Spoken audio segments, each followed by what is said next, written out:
Khuddaka Nikaya, the Minor Discourses, Theragāthā, verses of the Arahant Bhikkhus, Tingsanipata, Book of the 30s, Theragāthā, verse 17.3, Ānandattheragāthā, verses of the Venerable Ānanda. The wise man must not delight in the company of those that are mean and resentful, the two-faced and evil-hearted, who speak with slander and bad intent, the ones eagerly wanting to bring harm unto others in one way or another. For this reason, you must never associate with such people, nor call them a friend. Instead, the wise man must seek the friendship of the kind and lovely, the person with genuine wisdom and faith in his heart, the one with understanding, who is both learned and lovely to be around. It is no surprise that associating with such a superior person is always truly a blessing. Look at this colorfully decorated marionette, dangling around in what is called a figure. This heap of sores, a massive lump of diseases waiting to explode at any moment, but upon whom so many salivate in their blind delusion, now victims of their own obsession, realizing not how nothing they see is what it seems, for none of it is lasting. Look at this colorfully decorated marionette, dangling around in what is called a figure, ornately wreathed in all kinds of jewelry and shiny things, golden rings hanging everywhere. Meanwhile, it is a cemetery of bones, gift-wrapped with its bandage of skin. But with the necessary camouflage, it keeps all that hidden, made to look pretty and fair. With hands and feet all painted in henna tattoos, and a face that is all covered in powder and makeup, creating the illusion of something that is not even there, the perfect mask to beguile, trapping in its snare the deluded fool, but not the one intent on reaching the farther shore. With hair delicately braided into 8 thick strands, augmenting her female figure, using the weapon of the eyes, fully decked with mascara and eyeliner to complete the seduction, creating the illusion of something that is not even there, the perfect mask to beguile, trapping in its snare the deluded fool, but not the one intent on reaching the farther shore. Packaged neatly and put together just like a newly painted makeup box, the rotting body, with pieces coming apart every second, yet desperately glued together, just to create the illusion of something that is not even there, the perfect mask to beguile, trapping in its snare the deluded fool, but not the one intent on reaching the farther shore. This Gautama, fully learned and knowledgeable, an eloquent speaker on the Dhamma, having served the Master, personal attendant to the Lord Buddha, is now finally released and unfettered, with the poisoned dart pulled out of his heart, has put the heavy burden down at last, and now he is finally ready for bed as he lies down to sleep. Contaminants of the heart are fully destroyed and no more. No more barriers to overcome, no floods left to cross. All that remains is safety now. For this Gautama too has attained Nibbana and now lives bearing his very last body. He too now lives, having gone beyond birth and death. Gautama, guardian of the Dhamma, who holds the teachings of Lord Buddha in his heart, having received them from the mighty kinsman of the Sun himself, stands now on the solid foundation of the path that leads to Nibbana Supreme, having walked it and directly realized it for himself, the freedom he was promised. With 82,000 suttanta received personally from the Blessed One's own lips, and another 2,000 from my fellow bhikkhus, in total 84,000 are the teachings I have learned and retain. The precious Dhamma I have memorized, kept intact in my heart. The unexcelled person, happy with the little or no learning he possesses, decays with age, much like an ox, where although his flesh may double in size, with a body that is too heavy to carry. But whatever knowledge or wisdom he may have had, well, that is an entirely different story, for it neither develops nor matures. The one who, on account of his learning, despises or looks down upon others of little learning, belittling and minimizing them with his conceit, to me is no different than the man who has been blind since birth, but carries a lantern around, believing it would improve his vision. Stay close and attend to those who are learned and wiser than you, for through association with such teachers, your understanding will only grow and not wane. This itself is the root and foundation of living the holy life, so make sure you study and memorize the Dhamma from them. By grasping and understanding the structure and meaning of what is taught, one skillfully explains by interpreting the essential terms, putting everything in its right place through unmistakable intuition, always speaking the timeless truth from the heart, the Dhamma that has been memorized but kept fresh through the chisel of discernment. Once having accepted the Dhamma, one ignites and then maintains fervent desire within, pouring more energy with resolve at the right time whenever necessary, while discerning the true Dhamma from all that is adhamma, striving as he builds more patience within himself and becomes composed, well established in serenity, remaining in it throughout. So, if you really are intent on understanding the Dhamma, then you must associate with the teacher who carries the teachings in his heart, a wise and true disciple of the Tathagata, who is learned in what he taught, who, having studied their various aspects, always recalls the Dhamma in his heart. It is him whom you must follow, therefore.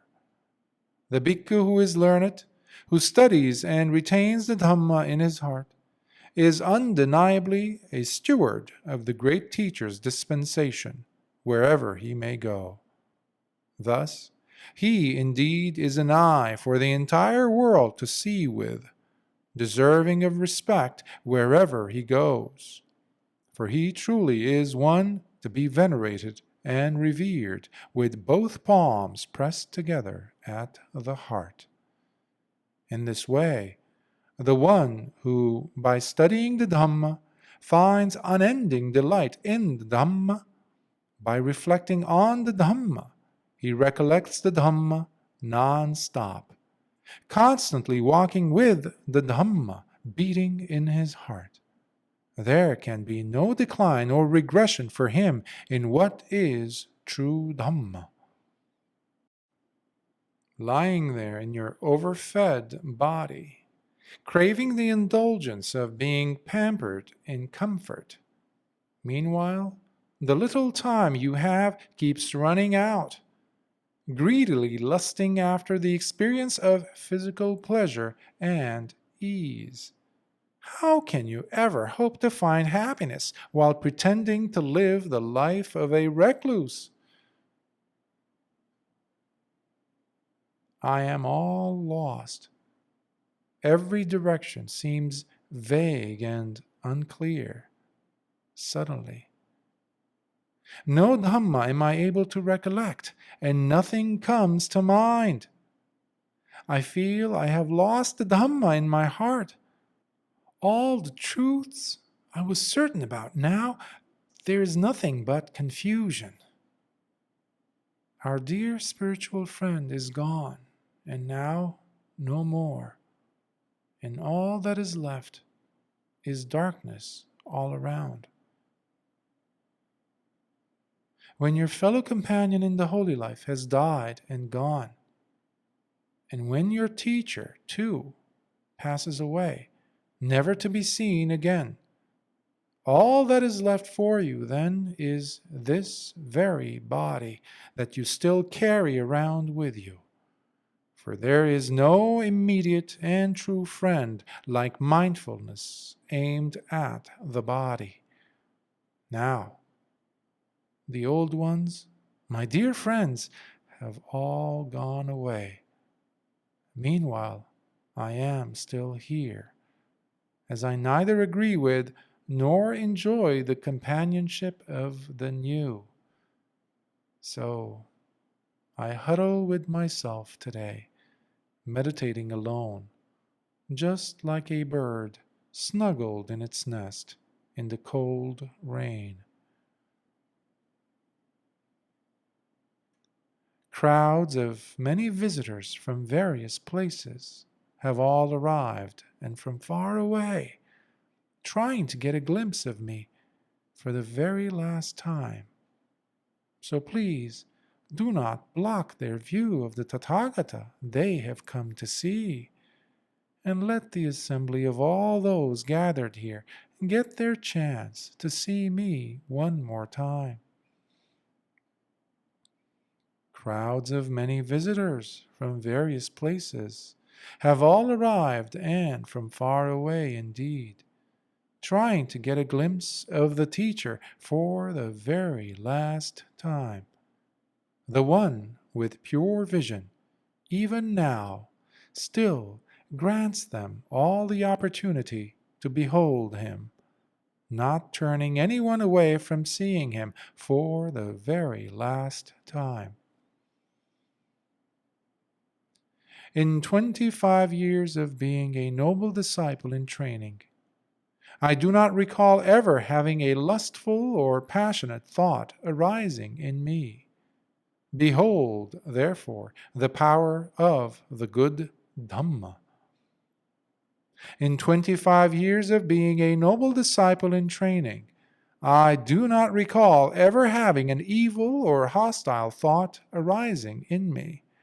Behold, therefore, the power of the good Dhamma.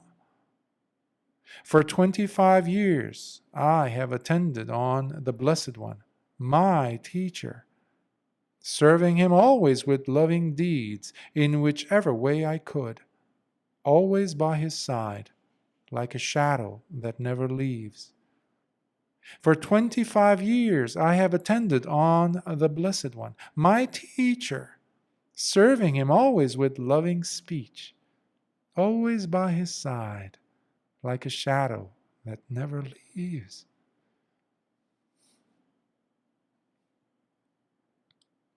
For 25 years, I have attended on the Blessed One, my teacher, serving him always with loving thoughts, always by his side, like a shadow that never leaves.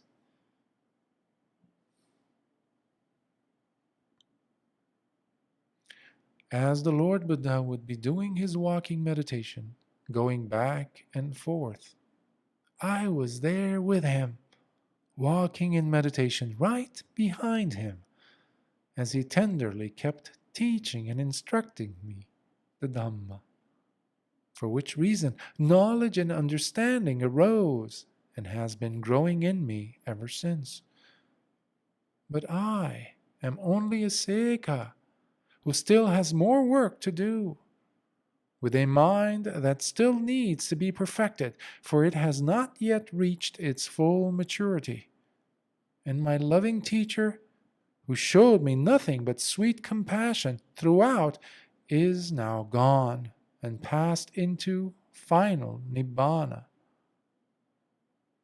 Oh, and what a terrifying event it was when he was no more, where gooseflesh ran up and down my entire spine, quivering it, and all the body hair stiffened and stood on end with a jolt. That very moment, when the mighty, self-awakened Buddha, possessed of all his sublime qualities, entered into final Nibbana. Ānanda, who is learned and widely versed, holding true to the teachings, bearing the entire Dhamma in his heart, he indeed is the guardian of the treasury bequeathed to us by our teacher, the great sage. And now, Ānanda, being an eye for the entire world, helps it to see what he himself has now finally seen through the realization of Nibbana. Being learned and widely versed, holding true to the teachings, bearing the entire Dhamma in his heart, he indeed is the guardian of the treasury, bequeathed to us by our teacher, the great sage. And now, being an eye for the entire world, Ānanda helps it to see. For in the dead of night, through his perseverance, he did dispel and obliterate all the darkness around, indeed. Ānanda truly is the sage who kept the Master's teachings in his heart, intact with his superb memory, while mastering their order and structure throughout, holding true to each and every one, tireless in holding them firmly together and coherent. Vigilantly, our brother has stood strong. He indeed is deserving of the title of the senior Bhikkhu who upholds the Dhamma. You truly are the living mine of jewels, O our one and only Ānanda. I have served my teacher by attending on him to the very best of my abilities, and especially I have fulfilled the very goal of his instructions to me, attaining the deathless, as I was taught by the Lord Buddha himself. And having finally put down the heavy burden, I too can say, what had to be done is now done. Now, the holy life has been fully lived, with nothing further left for me to do, for there is no desire to be found still lurking in me, with no more re-becoming to any state ever again. Sadhu, sadhu, sadhu.